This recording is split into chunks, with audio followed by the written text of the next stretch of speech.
Now it's my pleasure to introduce to you Paul Schmitz, CEO of Leading Inside Out, a nonprofit and philanthropic advisory firm that advances strategies to develop authentic, inclusive, and collaborative leadership. He's a senior advisor to the Collective Impact Forum and an innovation fellow at Georgetown University's Beek Center for Social Innovation and Impact. He was the CEO of Public Allies, a national leadership development organization, and is the author of Everyone Leads, Building Leadership from the Community Up. Please welcome Paul Schmitz.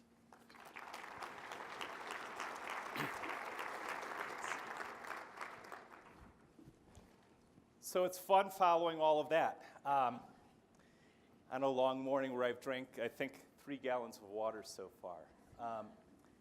And just checking here. Oh, I've got there we go. Great. So thank you all for coming this morning, for all the work that you do. And following on what the other 3 speakers spoke about, what we're going to talk about this morning in this last piece is about leadership. And when Alan spoke about the need for health institutions to really reach out and engage with providers and other groups and communities, when Renesa talked about health equity and what it really means to build a culture of health and what it really means to address disparities, America talking about community engagement, the question is, what kind of leadership is necessary to do all of this work? And to start, what I'd like you to do just for a moment is I'd like you to think back to the first time in your life that you stepped up on a cause, an issue, on behalf of someone you cared about, on behalf of yourself. But I want you to think back to that first time in your life you stepped up for someone or something.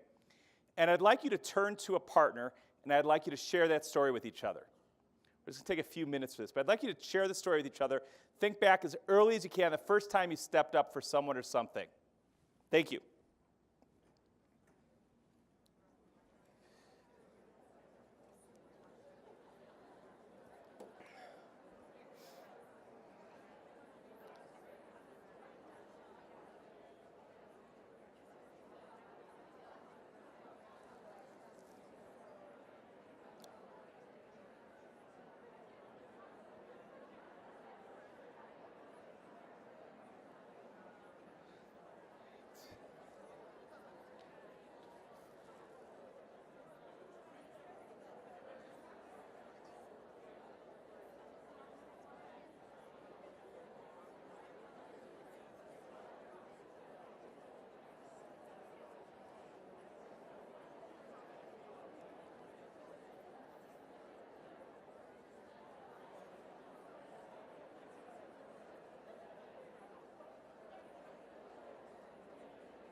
So let's come back together, please.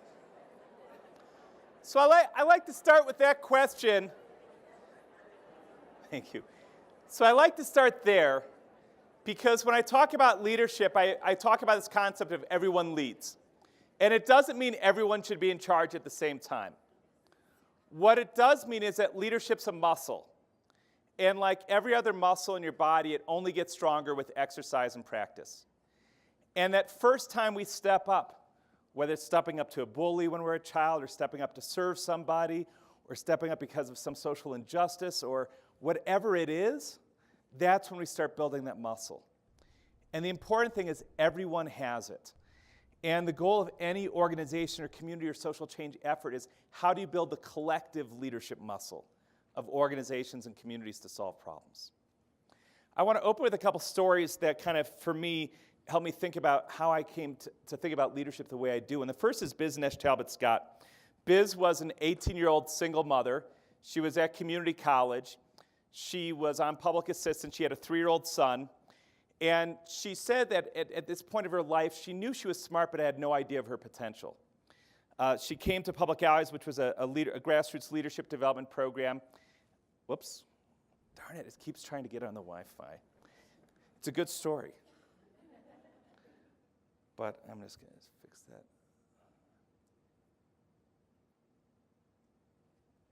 There we go. Sorry about that.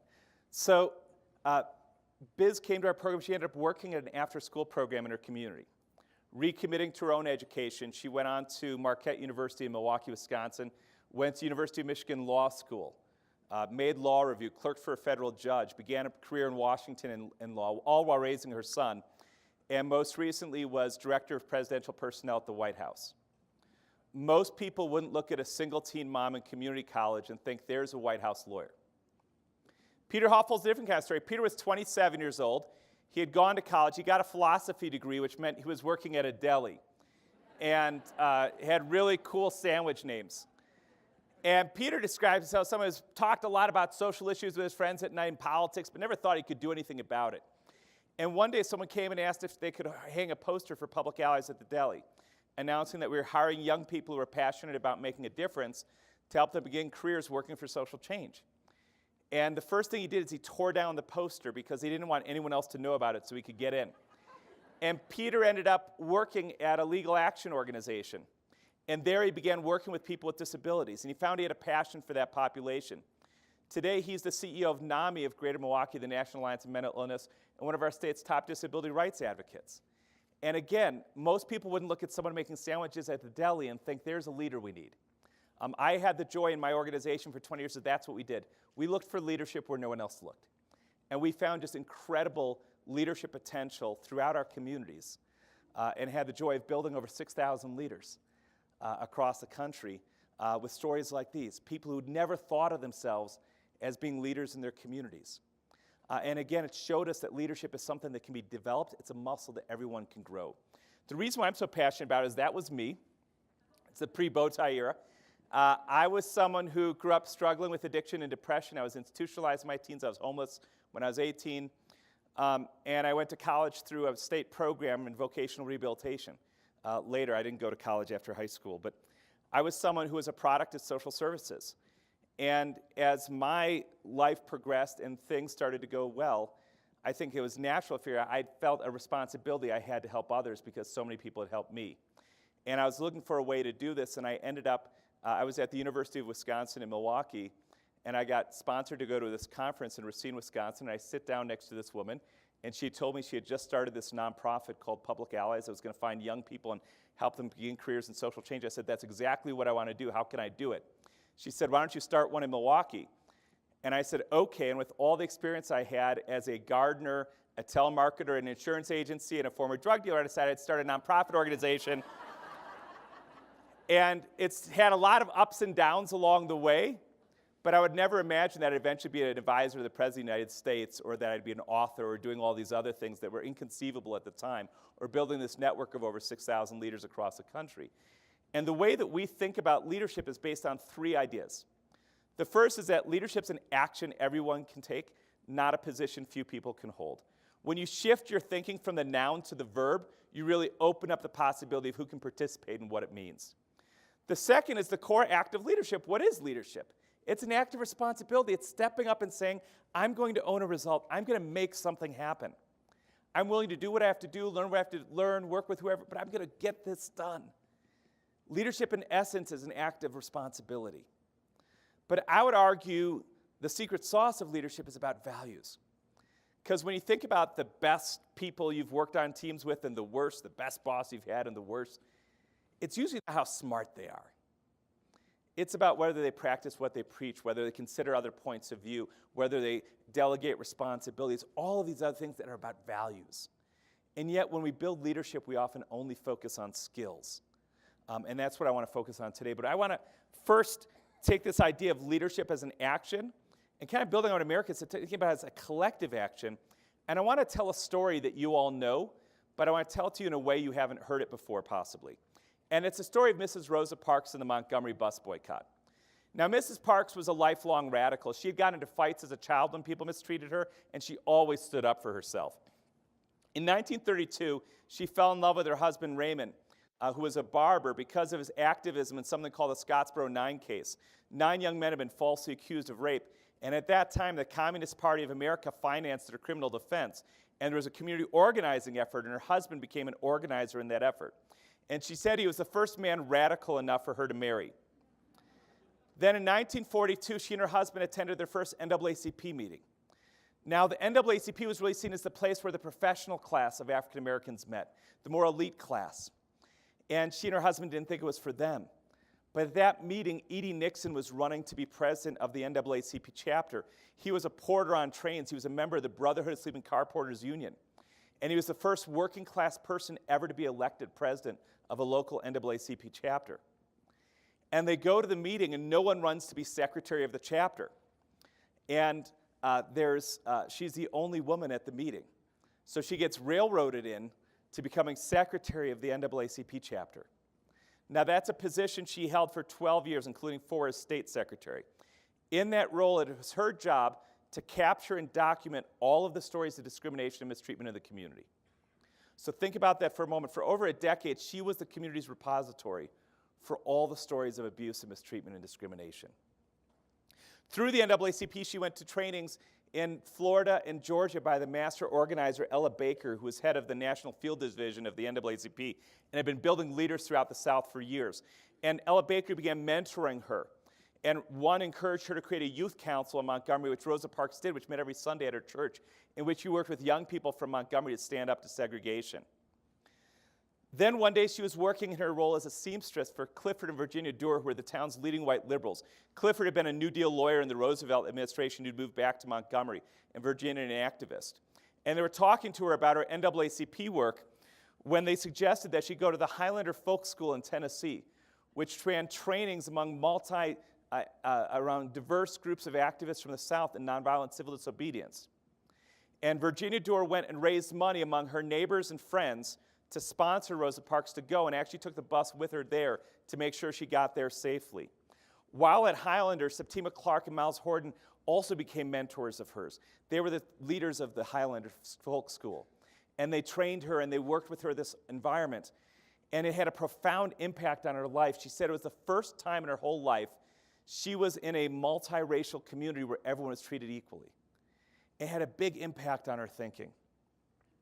In February of early 1955, a young lawyer, Fred Gray, moved to Montgomery.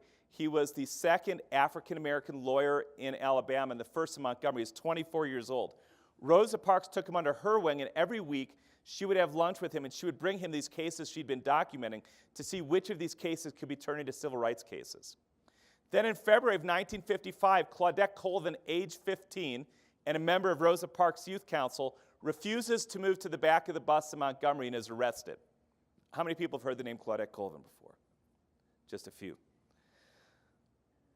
Rosa Parks and Virginia Dewar and others think they should use her case to challenge segregation in Montgomery. But the lawyers, who are all men, decide that she's too poor, she's too dark-skinned, there's rumors she was pregnant, she allegedly resisted arrest, that she wouldn't be a good symbol to organize around. So they don't take the case. 8 months later, October of 1955, Mary Louise Smith, age 18, also a former member of Rosa Parks' Youth Council, refuses to move to the back of the bus in Montgomery and is arrested. How many people have heard her name? The lawyers go to her home. Her father's a raging drunk. They're very, very poor. And again decide, despite the pleading of many of the women activists in Montgomery, that she wouldn't be a symbolic person they could really build a case on to challenge segregation.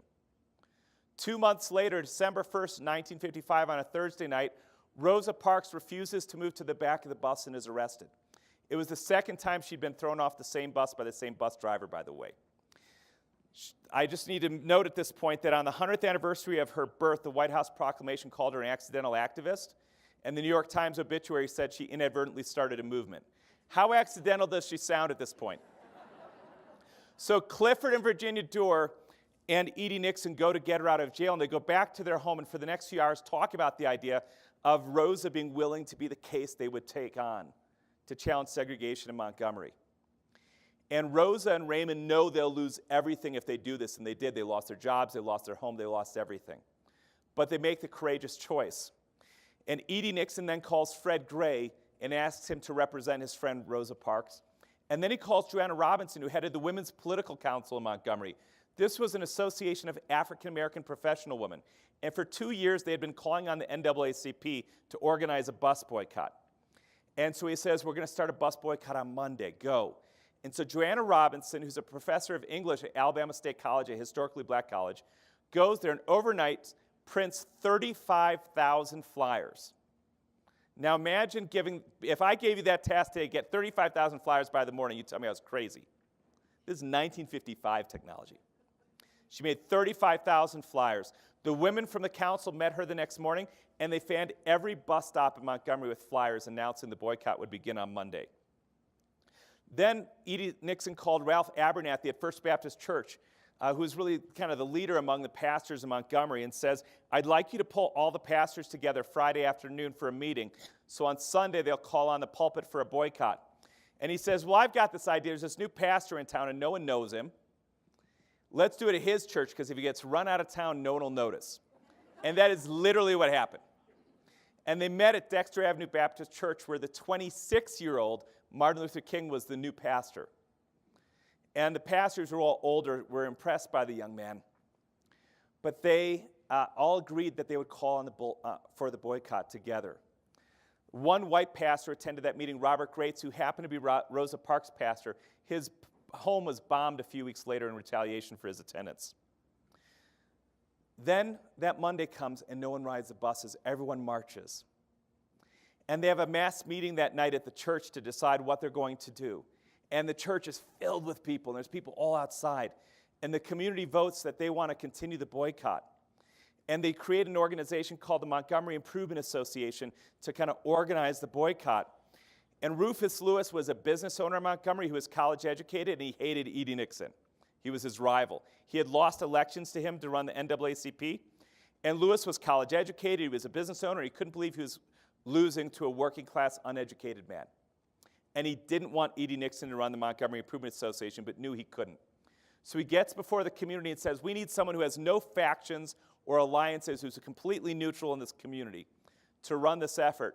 And he's a deacon at Dexter Avenue Baptist Church, so he nominates his young pastor, Martin Luther King, hoping that he can pull the strings behind the scenes. And King becomes head that night of the Montgomery Improvement Association. King calls his father in Atlanta, who's a prominent pastor, who connects him to a pastor in Baton Rouge where they had a bus boycott. This wasn't the first. And that pastor said, people will march for maybe a week, and then you got to figure out how to get them everywhere. So King appoints Lewis transportation chair, and Lewis organized a 350-car carpool that transported the entire community to school, church, work, and shopping for 12 months. They had a phone system so people could call in, but they had stops throughout the community. Rosa Parks answered the phones. To raise money for this, two women, Inez Ricks and Georgia Gilmore, created competing clubs of women who sold food during the week and would compete to see who would bring the most money every Monday to the mass meeting in support of all the gas costs and ticket costs because the police kept pulling them over. Then Ella Baker took Rosa Parks on a tour of the North to raise money from NAACP donors. The Hortons and the Doors raised money from the unions and the folks who supported the Highlander School. And then Bayard Rustin came to town. A. Philip Randolph was head of the Brotherhood of Sleeping Car Porters Union, which was the largest African-American union in the country.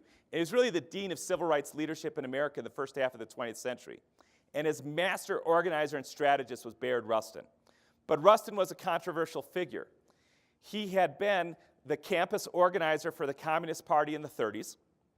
Then he'd gone to India to study Gandhian pacifism and sat World War II in jail as a conscientious objector.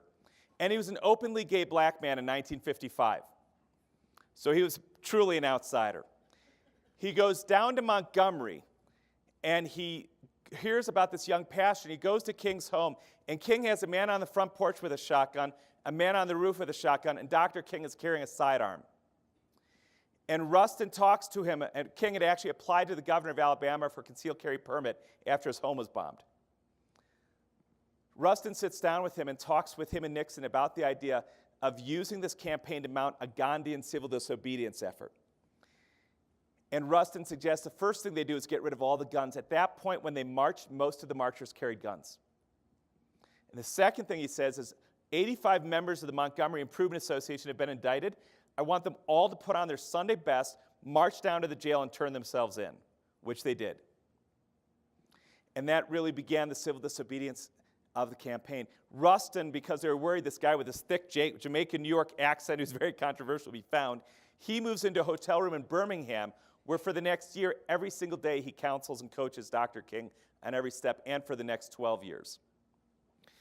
But Rosa Parks had been an officer in the NAACP, so as they move forward, they realize she's not a sympathetic enough character. And so yet another woman who refused to move to the back of the bus and been arrested, Aurelia Browder, it was her case that was argued up to the U.S. Supreme Court that overturned segregation in the South. So the question is, who was the leader of the Montgomery bus boycott? And that's how change happens. It's always the leadership of the many. And it doesn't diminish the genius of Dr. King or the courage of Rosa Parks to recognize that their leadership story was part of a larger leadership story, that they partnered with leaders, they were mentored by leaders, they were supported by leaders, and there were leaders playing different roles with different skill sets. And so when we think about creating change in our community, we have to think about change in a way that's not about who's the leader, but how are we building leadership muscle collectively so lots of people are stepping up and taking that responsibility to work together. The second thing I want to talk about is values. And the U.S. Army has a leadership manual called Be No Do. It basically means first I have to understand who am I as a leader. What's my mission? What are my values? What are my strengths and weaknesses? How to negotiate that with others? And I have to master that before I gain the knowledge and skills to achieve that mission. What I would argue is most leadership development talks about knowledge and skills and very little about the B. But again, that's where the secret sauce is. And I'm going to quickly just walk through 5 that I think are critical. The first is being asset-based, and I love this one because I get a drink of water. And it answers the age-old question, is the glass half empty or half full? And the correct answer is yes. It's both. That every single one of us in this room and all the people we work with and serve, every single one of us have gifts and talents that make us great family members, great friends, great workers, great leaders. But every single one of us also has emptiness. Mistakes we've made, regrets we hold, things we don't do well.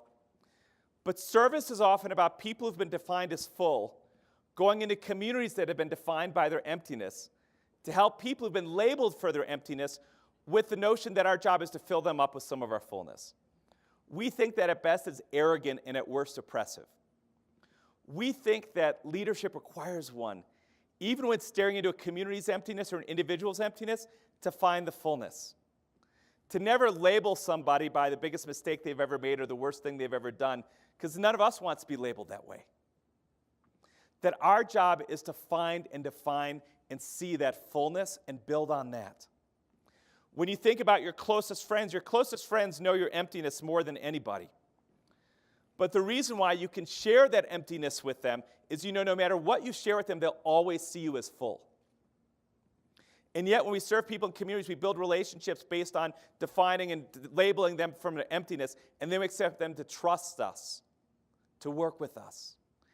And it can't unless we truly see and acknowledge and build relationships with them based on the fullness. The second is about diversity and inclusion. And the story I want to tell you is about Monte Allen. He has a form of Tourette's syndrome where he inadvertently swears and says vulgar things all the time. And growing up with this, he was teased and bullied a lot. And he was diagnosed in his teens. He was told he'd never be able to work in a normal work environment. And so he went to a trade high school. And there was a shop teacher there who realized he was really smart and said, Monte, you should go to college. And no one in his extended family had ever been to college. And he worked with Monte, and Monte got into the University of Cincinnati. And he started out really having a hard time. He got kicked out of classes, and one day he decided he was going to drop out. He was sitting on a bench and crying when a professor saw him and asked what was going on. And he told her his story. And she took him to meet her dean. And the dean said, Monte, if you enroll in my program, I will make sure you graduate. And he met with the faculty and explained, Monte has this condition. If he's in your class, this is what's going to happen. And you have to be prepared for it, and the students do. And if you can't handle that, we'll find him another way to get the credits. Monte ended up graduating with honors. But despite that, had a hard time finding a job. He ended up working as a third shift night watchman. He came to our program, and we had to find an organization where we could place him. And it was hard. So we called Bob Lippman at the Free Store Food Bank because he was one of the best supervisors we'd ever had. And we told Bob about him. He said, well, send him over. We'll take a look. And he called back that after. He said, well, Monte went both racial and sexual in the interview. And he said, to hire him, we have to throw out the personnel manual. But he said, something tells me that if he's on our team, it's going to force us to think differently and work differently, and that could be a good thing. And they began Monte in the back working with food, and as he got comfortable, he began working with people. And as he began working with people, he would say, my name's Monte, I have this condition. If I work with you, I might start screaming or swearing at you. And if you want to work with someone else, I won't mind. What do you think happened? Everyone wanted to work with Monte. Why? Because he just broke down the power differential of service. He wasn't coming at them as some full person judging their emptiness. He came as someone who'd struggled and overcome things and was going to work with them to do the same. And Monte left a couple years ago. He got hired away by a foundation. He has a great job. And I called Bob to find out what happened when I heard Monte had left, and he told me he got this great position. He said, listen, what happened at our agency is we started asking, why did everyone respond to Monte this way and they don't respond to our other workers that way? What do we need to do differently? And in accommodating Monte's disability, they began thinking about what other disabilities they weren't accommodating. And that's why when you change who's at the table itself will change. That inclusion is about having the best possible ideas, solutions, and work and collaboration. And to have that, you have to have the people, as America talked about, who have the lived experience if you want to get there. The third is about collaboration, which is really about trust. And the thing I like to say here is the absence of conflict is not a good indicator of successful collaboration. It's actually the opposite. The reality is that if I trust you, then I can hold you accountable, I can give you feedback, I can disagree with your ideas and offer alternatives, and that's where innovation, learning, and growth comes from. But if I don't trust you, then I leave the room and I bitch about you. And I will talk about how bad you were in that meeting and everything else. And why am I doing that? Because I don't trust you enough to have that conversation in the room. We haven't built that trust. And so when we want to collaborate, when we want to work together, we have to build the kind of trust that allows for what I call constructive conflict. And when we have conflict outside the room, that's destructive conflict. When we have the meeting after the meeting in the parking lot, that doesn't help move the process forward. When we can say all of that in the room, that means we've got a great collaboration. But to do that, we have to spend time building trust and getting to know each other as people and getting to know each other. And so often we skip that over. We get around a table and I say, my name's Paul and I'm the CEO of this. And then whatever bias you hold about my organization or my position, now you hold. But we don't spend the time getting to know each other as people and why we do this work and our stories and our experience. And when we get to know that, then we start to build relationships that can help us build the kind of trust where we can have that conflict. The fourth is about continuous learning. And the story I like to tell here is that about 10 years ago, the Echo and Green Foundation in New York, which supports social entrepreneurs around the world to start new nonprofits, asked me to speak to their fellows about how I built my organization. And I started writing that speech and realized it wouldn't help them at all. So I created a presentation called The Worst Practices of Social Entrepreneurship.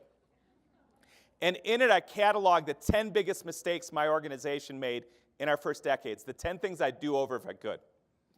And before sharing this publicly, I thought I should share it with our staff. But it was scary that day because the first slide of the presentation was called Things I Suck At. And the reason was I realized the biggest mistake I made early in my leadership was thinking I had to know how to do it all, that I had to be an expert in everything. And I realized if I had owned these things earlier, I would have hired differently, delegated differently, partnered differently, accepted feedback differently. But putting this list in front of my employees was kind of scary. And then something happened. Everyone was nodding. And the reason is because the things you suck at aren't a secret. If you are always late, everyone notices. If you talk over people and don't listen well, everyone notices. Whatever it is, trust me, everyone knows it.